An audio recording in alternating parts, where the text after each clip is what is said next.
특별 찬양 감사합니다. 자, 우리 하나님을 사랑하시면 다 같이 아멘 하십시다. Jesus is God's strength for our disabilities. 예수님은 우리들의 장애를 치료하는 하나님의 권능입니다 라고 하는 말씀입니다. 매일 아침 제 아내는 제게 꿀벌에 꽃가루와 그리고 한 주먹에 비타민을 줍니다. 그리고 매일 저는 주 3회 1일 6,000보 정도 걸었으면 좋겠다라고 하는 생각을 가지고 있고, 또 다른 3일은 웨이트 트레이닝을 하는 것을 저의 목표로 삼고 있습니다. 그러나 그렇게 하지 못하고 있습니다. 저는 이것이 하루의 일과를 보내는 방법 중에 가장 이상적이라고 생각을 합니다. 그럼에도 불구하고 내가 알아야 되는 것은, 가장 중요한 것은 나는 여전히 영적 불구자다라고 하는 사실을 깨닫는 것입니다.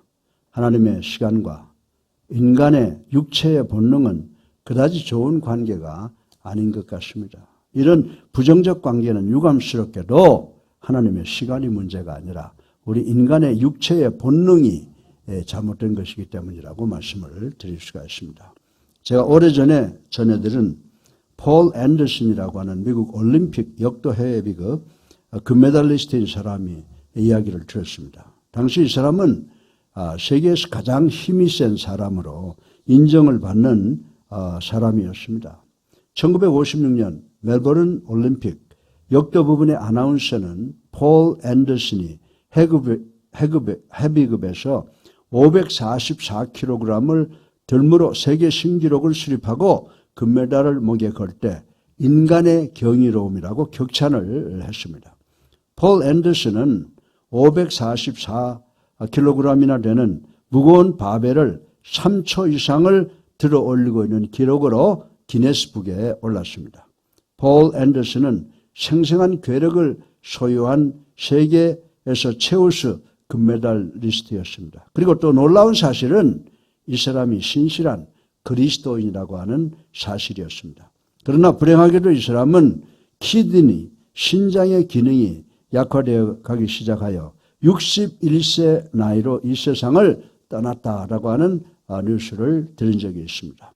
사랑하는 성도 여러분, 이 세상에서 가장 힘이 센 사람, 강한 사람도 자신의 몸이 무덤에 눕게 되는 것을 막을 길이 없었다라고 하는 것을 우리는 알 수가 있습니다. 만약에 우리 예수님께서 재림하시지 않으셨다면 우리가 아무리 강한 힘과 건강과 부와 발전된 의료수단을 가지고 있다고 해도 결국 우리는 영원한 육체의 죽음을 맛볼 수밖에 없다는 것입니다. 영원히 무덤에 갇힐 수밖에 없습니다. 통계는 한 명 중에 한 명이 사망한다라고 발표하는데, 이는 이 세상에 모두가 다 죽는다라고 하는 통계라고 하는 것입니다. 이사야서 40장 30절에 보면은 소년이라도 피곤하며 곤비하며 장정이라도 넘어지며 쓰러지되라고 기록을 하고 있습니다. 모든 인간의 힘은 궁극적으로 언젠가는 소멸될 때가 있다라고 하는 말씀이라고 하는 것입니다. 그리고 고린도후서 4장 16절에 보게 되면, 그러므로 우리가 낙심하지 아니하노니 우리의 겉사람은 낡아지나 우리의 속사람은 날로 새로워지도다라고 말씀을 하고 있습니다. 이 말씀의 의미는 육체를 위한 영원한 셈은 없지만은 영혼을 위한 영원한 셈은 있다라고 하는 말씀이라고 하는 것입니다. 그렇다면 여러분의 현재 육신은 어떻습니까? 라는 질문이 아니라 여러분이 하나님의 사람이 되기 위해서 내면적으로 영적 힘을 가지고 있느냐라고 묻고 싶은 것입니다. 이 질문은 우리에게 있어서 가장 중요한 질문이라고 저는 생각을 합니다. 요한복음 5장 1절부터 14절은 몸이 반신불수가 된 사람의 치료에 관한 스토리가 기록이 되어 있습니다. 이 스토리가 주는 핵심 내용은 예수님께서만이 우리에게 내적 힘을 주실 수 있다는 의미라고 하는 것입니다. 만약에 여러분이 영적으로 넘어져 일어날 수가 없다면 반드시 이 부분을 읽어보시기를 주님의 이름으로 축원합니다. 이 부분은 여러분의 영적 무기력을 치료하고, 그리고 여러분의 영적 승리를 위한 믿을 수 없는 능력을 보여주시는 말씀인 줄로 믿으시기를 주님의 이름으로 축원합니다. 축원합니다. 예. 오늘 설교 본문의 첫째로 health spa for the soul 이라고 하는 말, 다시 말해서 우리들의 영혼을 위한 건강한 스파를 한번 생각해 보겠습니다. 요한복음 5장 1절은 전장에서 공부한 왕의 신하의 아들의 육체적 치료와 그리고 기적과의 관계가 있음을 볼 수가 있습니다. 이 사건 이후에 생긴 일을 한번 생각을 해 보겠습니다. 여기서 인간의 의심과 예수님께서 현재 인간의 장애를 대면할 준비를 하시는 것에 관계를 생각해 볼 수가 있습니다. 우리 다 같이 요한복음 5장 1절부터 4절을 함께 읽어보겠습니다. 시작. 그 후에 유대의 명절이 되어 예수께서 예루살렘에 올라가시니라.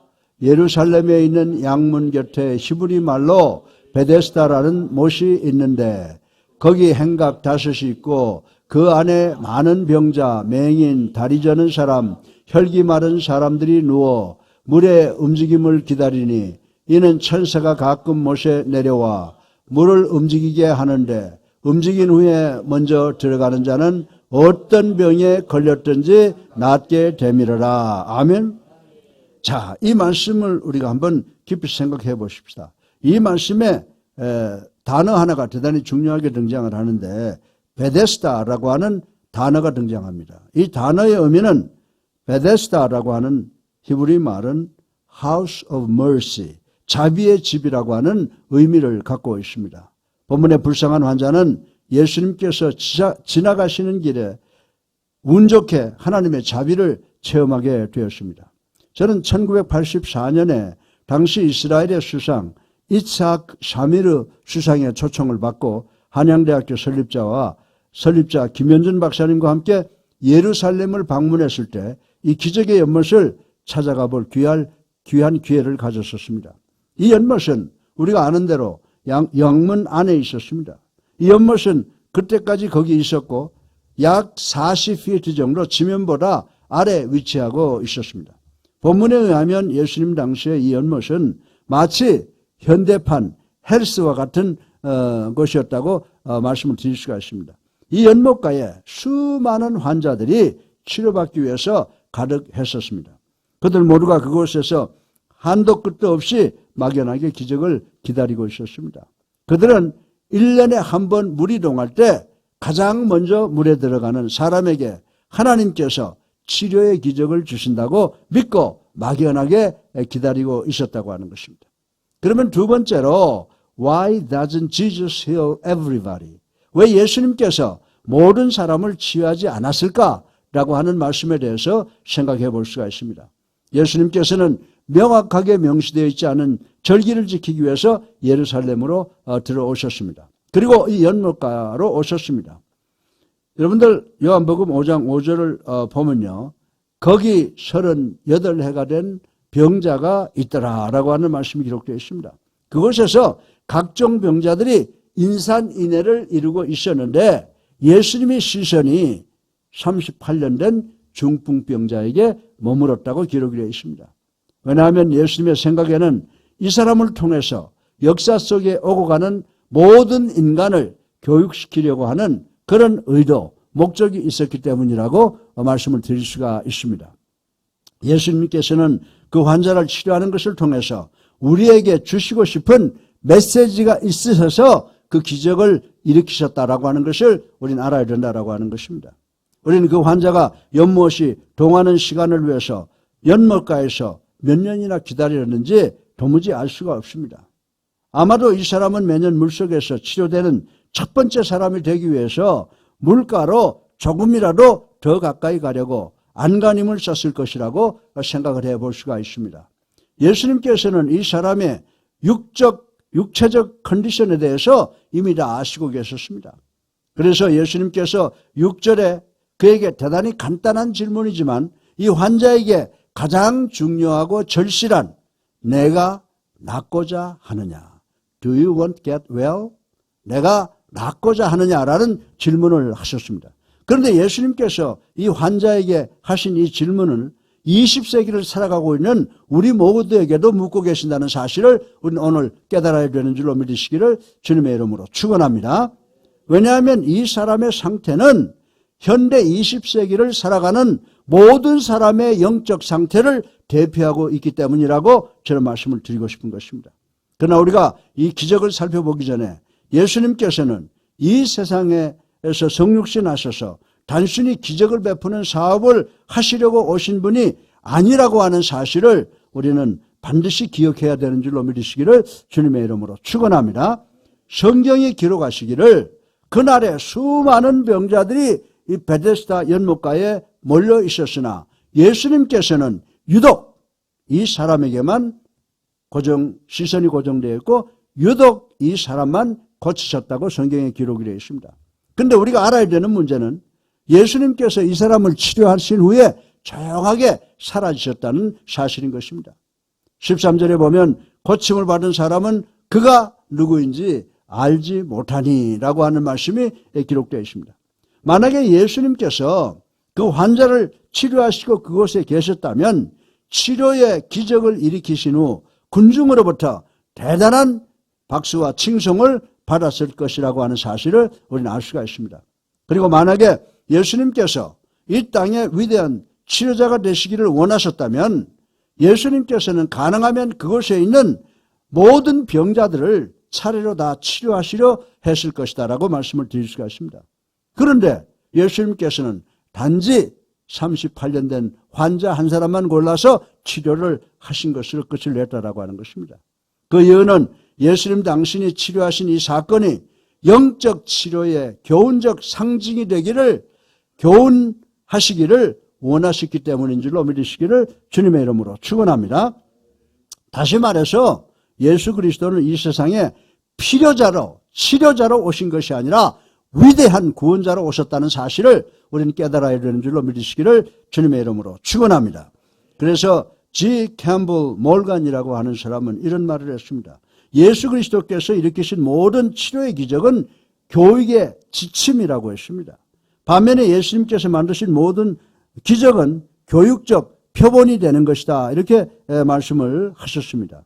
몰간은 이 기적 자체가 절대로 중요한 사실이 아니라고 하는 것을 가르치기를 원했습니다. 몰간이 말하기 원하는 것은 이 기적 자체보다는 이 기적을 통하여 이 역사 속에 오고 가는 모든 사람을 교훈하시기 원하는 대단히 중요한 메시지가 있었다라고 이렇게 발표를 하고 있습니다. 사랑하는 성도 여러분, 우리 모두는 이 기적을 통해서 이 환자가 치료된 기적보다는 이 기적이 우리에게 주는 교훈적 메시지를 이해하는 것이 절대 중요한 사실이라고 하는 사실을 우리는 깨달아야 되는 줄로 믿으시기를 주님의 이름으로 축원합니다. 저는 예수님께서는 영적으로 불구자이므로 아무 힘이 없는 우리들에게 이 중요한 메시지를 보내기 위해서 병자를 치료하는 기적을 만드셨다는 것을 믿는 우리 모두가 되기를 주님의 이름으로 축원합니다. 베데스다 연못에 모여있는 기적을 기다리는 그 모두가 21세기를 살아가고 있는 우리 현대인을 상징하는 것이다 라고 하는 사실을 우리는 알아야 된다라고 하는 것입니다. 왜냐하면 우리는 예수님과 분리되면 아무 힘이 없고 우리는 자연적으로 불능이 되기 때문이라고 하는 것입니다. 그러나 만약에 우리가 예수님 안에 있으면 예수 그리스도는 우리의 영적 불능에 대한 치료의 응답이 되기 때문에 우린 삶의 장애를 해결받고 기쁨과 평안과 소망과 하나님이 주시는 그 능력을 갖게 되는 줄로 믿으시기를 주님의 이름으로 축원합니다. 셋째로 이 physical and spiritual healing, 육체적 그리고 영적 치료에 대해서 생각을 해보겠습니다. 요한복음 5장의 스토리에 대한 의미를 다른 각도로 한번 생각해 보겠습니다.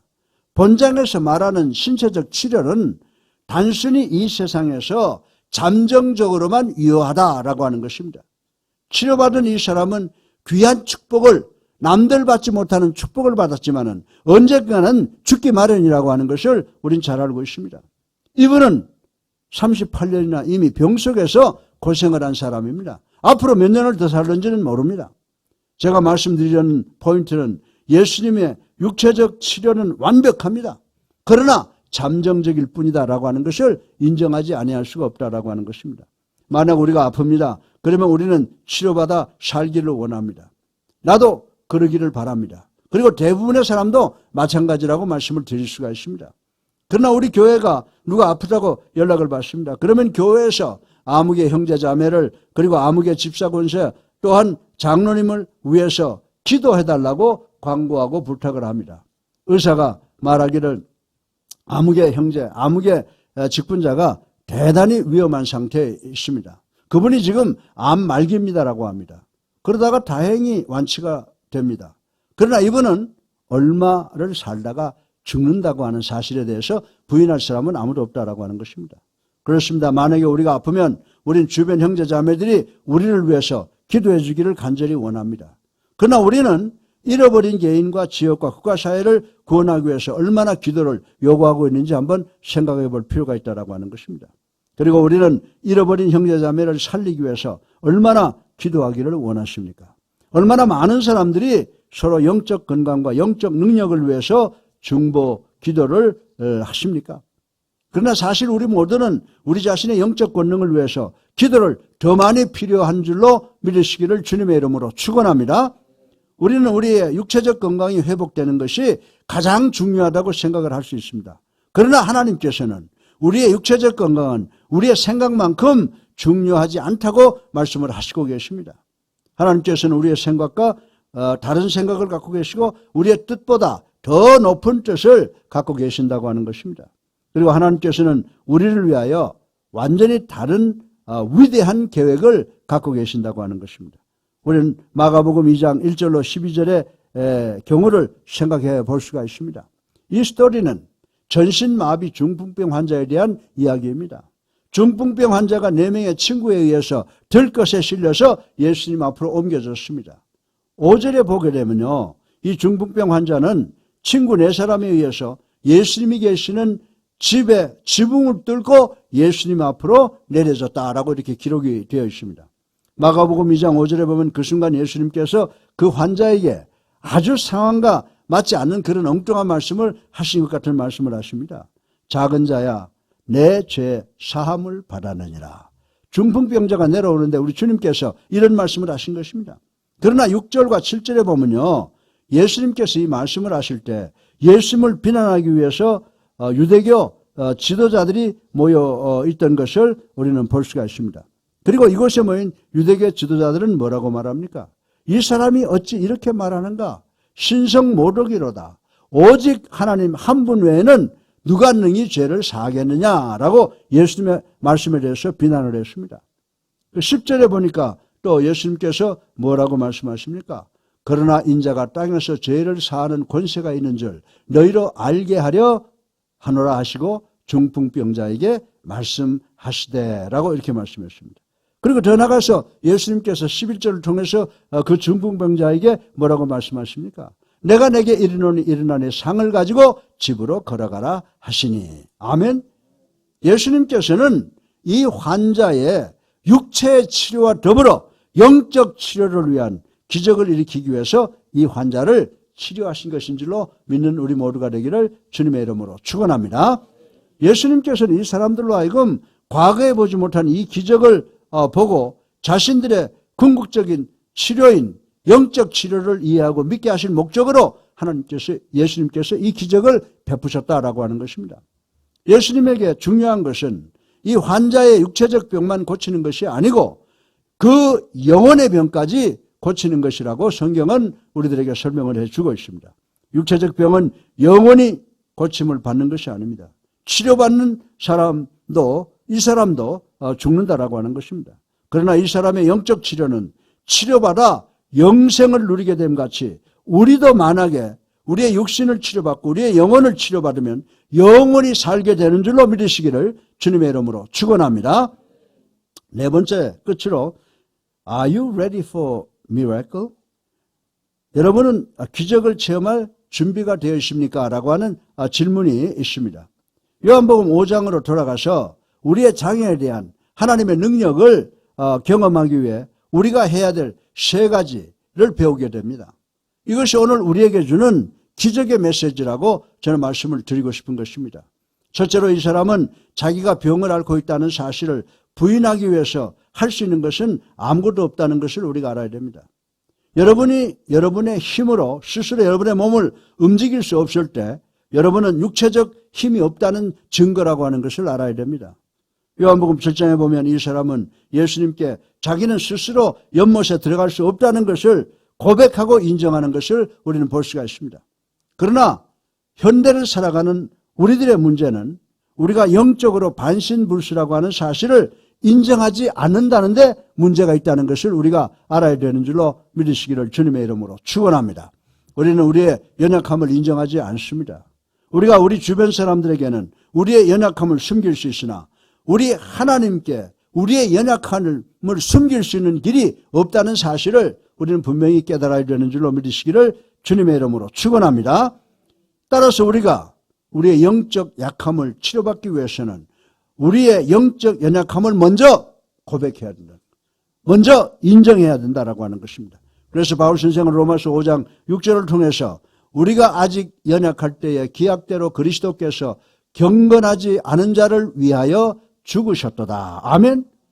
네. 이 말씀에 보면은 이 세상의 모든 인간들은 예수 그리스도 안에 거하지 못하면 연약하다는 것입니다. 힘이 없다고 선포를 하는 것입니다.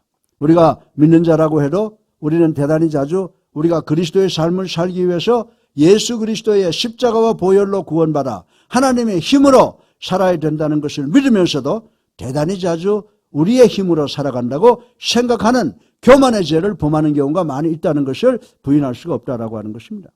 그것은 아직도 우리 안에 우리의 죄적 본질이 꿈틀거리고 있다는 증거인 줄로 믿으시기를 주님의 이름으로 축원합니다. 마지막으로 우리의 육체는 예수 그리스도께로 나오기 전과 같이 죄와 연약함이 그대로 존재하고 있기 때문이라고 말씀을 드릴 수가 있는 것입니다.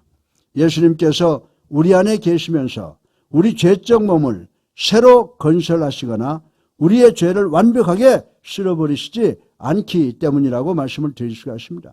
그러나 예수 그리스도께서는 우리에게 당신의 능력으로 우리의 아담의 본질 즉 죄성과 싸워서 승리할 수 있도록 도와주시는 줄로 믿으시기를 주님의 이름으로 축원합니다. 그러므로 만약에 우리가 육체의 힘을 갖기를 노력한다면 우리가 영적으로 약하다는 사실에 놀라지 마시길 바랍니다. 여기서 우리는 우리가 피할 수 없는 그리고 거부할 수 없는 세 가지의 진리가 있음을 생각을 해보겠습니다. 먼저 우리는 the primary source of our weakness, 우리의 연약함의 근본적인 원인을 알아야 된다라고 하는 것입니다. 그러면 무엇이 우리의 영적 약함을 만들어내는 것입니까? 이 질문의 답은 요한복음 5장 14절에 있습니다. 그 후에 예수께서 성전에서 그 사람을 만나 이르시되 보라 내가 나았으니 더 심한 것이 생기지 않게 다시는 죄를 범하지 말라 하시니. 아멘. 이 말씀을 통해서 우리의 연약함의 근본은 우리 자신들의 죄 때문이라고 하는 것을 지적하고 있는 것을 인식하시기를 주님의 이름으로 축원합니다. 그렇다고 해서 병든 모든 사람이 죄 때문은 아닙니다. 그러나 본문의 주인공은 죄 때문이라고 성경은 지적을 하고 있습니다. 그래서 우리 구주 예수님께서 특별히 이 사람을 선택한 것이라고 저는 믿습니다. 사람의 죄와 그 사람의 연약함은 direct correlation, 직접적 상관관계가 있다고 표현을 하고 있습니다. 그렇지 않다면 예수님께서 이 사람을 선택하셔서 직접적인 경고를 하지 않으셨을 것입니다. 사랑하는 성도 여러분, 우리는 태생부터 죄인인 줄로 믿으시기 바랍니다. 우리는 본질적으로도 죄인인 줄로 믿으시기 바랍니다. 우리는 선택적으로도 죄인입니다. 우리는 삶의 실천에 있어서도 죄인입니다. 모든 영적 본능의 구원은 죄와 직접 관계되어 있다는 사실을 우리는 반드시 기억을 해야 된다라고 하는 것입니다. 우리는 죄라고 하는 것을 새로운 이름으로 만들어서 부르고 있다고 여러분들 생각하지 않으세요? 실수라든지 판단 오류, 연약한 심리적 행동, 정신병적 유발, 기능적 오류 등등으로 부르고 있다라고 하는 것입니다. 그러나 이런 것을 엄밀하게 따져보면 이런 모든 것이 다 죄라는 것을 우리는 알아야 되는 줄로 믿으시기를 주님의 이름으로 축원합니다. 그러나 이 문제는 우리가 정직하게 신실하게 우리의 죄를 전적으로 회개할 때까지 우리 안에 계속해서 잔존하게 될 것이라는 사실을 우리는 알아야 됩니다. 그리고 the paralyzing force of our weakness, 이미 우리에게 존재하는 우리의 연약함을 마비시키는 힘에 대해서 그 원인이 어디에 있는가를 생각해 봐야 됩니다. 많은 사람들이 자신들의 영적 불능, 장애에 대해서 인식하지 못하고 살아가고 있다고 하는 것입니다. 제가 자주 말씀드리는 것은 신체적으로, 지적으로 혹은 재정적으로, 육신적으로 약함을 말하는 것이 아니고 영적 불능, 영적 연약함을 말씀을 드리고 있는 것입니다. 우리는 앞서 로마서 5장 6절을 통해서 그리스도께서 경건하지 않은 자를 위하여 죽으셨도다 라고 하는 말씀을 읽어본 적이 있습니다. 바울 선생은 연약한 자들을 ungodly, 불공경이라고 표현하고 있는데 여러분은 여러분의 연약함이 무엇인지 아십니까? 우리 모두의 연약함은 하나님을 닮아 하나님같이 경건하게 되려는 힘을 갖지 못하고 있다라고 하는 것입니다. 우리는 하나님의 형상대로 지음을 받았습니다. 따라서 godliness, 하나님과 같은 행위를, 즉 우리의 언행을 통해서 하나님의 이미지와 하나님의 형상을 나타내므로 하나님께 영광을 돌리는 것이 우리 삶의 목적이라고 하는 것입니다. 그러므로 로마서 3장 23절을 보면요, 모든 사람이 죄를 범하였음에 하나님의 영광에 이르지 못하더니 라고 하신 것입니다. 쉽게 말씀드려서 죄는 우리의 삶의 형태와 하나님의 영광 사이의 갭, 차이라고 말씀을 드릴 수가 있습니다. 하나님께 영광을 돌리지 못하는 우리의 심성이, 즉 아담의 본질이 우리 연약함의 근원이 된다고 성경은 우리들에게 가르쳐주고 있다고 하는 것입니다. 그렇다면 여러분과 저를 위한 하나님의 계획은 무엇입니까? 우리를 위한 하나님의 계획은 베드로 선생이 베드로전서 1장 6절에 말씀하신 것처럼 하나님께서 거룩하신 것처럼 우리 모두가 하나님처럼 거룩하게 생각하고 거룩하게 말하고 거룩하게 행동하는 것인 줄로 믿으시기를 주님의 이름으로 축원합니다. 그러나 문제는 우리 안에는 우리가 하나님처럼 말하고 생각하고 행동할 수 있는 그런 힘이 없다는 것입니다. 그런 능력이 없다는 것입니다. 저는 여러분이 얼마나 노력하는가를 상관하지 않습니다. 왜냐하면 여러분은 하나님답게 사는 수준에 도달할 수 있는 능력이 전혀 없기 때문이라고 말씀을 드릴 수 있습니다. 저도 마찬가지입니다. 우리가 원하는 만큼 노력할 수 있는 힘은 있습니다. 그러나 우리에게는 우리가 의롭다고 할 이 기준을 넘어야 되는 힘은 전혀 없다는 것입니다. 따라서 우리들의 죄의 근본은 우리의 연약함입니다. 그리고 우리의 죄로 인해서 오는 우리의 반신불수의 힘은, 연약함은 하나님께서 우리를 위하여 하시는 것만큼 하나님을 따라갈 수가 없다는 데 있다는 사실을 우리는 분명히 기억해야 되는 줄로 믿으시기를 주님의 이름으로 축원합니다. 요한복음 5장 5절에 등장하는 병자는요, 38년 동안 베데스다 연못 옆에서 계속 있었다고 했습니다. 사람들이 반신불수가 돼서 아무것도 못하고 38년 동안 누워있으면 근육이 다 퇴화되고 뼈마저 녹아내려 몸의 껍데기만 앙상하게 남아있는 쇠약한 몸이 되었을 것이라고 상상할 수가 있습니다. 매일, 매주, 매달, 매년 이 사람의 병은 심각해져 가기만 했을 것입니다. 조금 더 나아지지 않았을 것입니다. 그렇습니다. 이 사람의 모습이 바로 예수 그리스도 밖에 있는 사람의 모습. 다시 말해서 예수님 없이 사는 모든 사람들의 영적 모습이 바로 이 사람의 모습이라고 성경은 우리에게 교훈하고 있는 줄로 믿으시기를 주님의 이름으로 축원합니다. 이런 사람은 오래 살면 살수록 어떻게 돼요? 몸의 상태는 계속해서 더 나빠진다는 것입니다. 그래서 이런 상태에 있는 사람들은 자신들의 마음을 예수님께 드리기를 원치 않는다라고 하는 것입니다. 그러나 사실 근육퇴화는 예수님을 믿는다고 하면서 자기 힘으로 믿는 것처럼 오해하는 사람들에게 38년 된 환자와 똑같은 현상이 일어난다고 하는 것입니다. 이 사람들은 자기들이 예수님을 믿는다고 생각하면서도 실제로는 마음으로는 자기들의 힘으로 산다고 믿는 사람들이라고 말씀을 드릴 수가 있습니다. 이런 사람들이 자기의 힘으로 하나님처럼 살기 위한 시도는 오히려 자신들을 더 약하게 만드는 원인이 된다는 사실을 우리는 깨달아야 되는 줄로 믿으시기를 주님의 이름으로 축원합니다. 예를 들어서 사람들이 사막을 횡단하다가 사막의 모래구멍에서 그저 빠져나오려고 몸부림을 치면 칠수록 더 빨리 모래구멍 속으로 빨려 들어가게 되는 경우와 마찬가지라고 하는 것입니다. 죄의 반신불수의 힘의 작용이 시작되면 그 영향은 그 죄의 질병을 계속해서 우리 생각과 마음과 몸속에 깊이 침투하게 될 것이라고 성경은 우리들에게 가르쳐주고 있습니다. 만약에 우리 모두가 베세스다 연못가에서 병치료받은 환자와 같은 기적을 체험하기를 원한다면 우리가 먼저 영적 연약함을 인정하고 고백해야 되는 줄로 믿으시기를 주님의 이름으로 축원합니다. 우리는 반드시 하나님 당신은 참으로 진리이십니다. 전전능하십니다. 무소부재하십니다. 무량광대하신 하나님이십니다. 나는 우리의 힘이 되신 여호와 하나님 안에 존재하지 못하고 있습니다. 나는 내 자존심이라는 티끌 위에 누워있는 중풍병자입니다. 난 당신의 도움이 절대로 필요한 존재입니다. 라고 고백해야 됨을 명심하시는 여러분 되시기를 주님의 이름으로 축원합니다. 결론입니다. 예수님이 계신 곳에 참된 자유가 있는 줄로 믿으시기를 주님의 이름으로 축원합니다. 8절과 9절을 보게 되면 일어나 내 자리를 들고 걸어가라는 주님의 말씀에 따라 병자가 스스로 일어나 자리를 들고 걸어간 사실을 보도하고 있는 것을 읽어볼 수가 있습니다.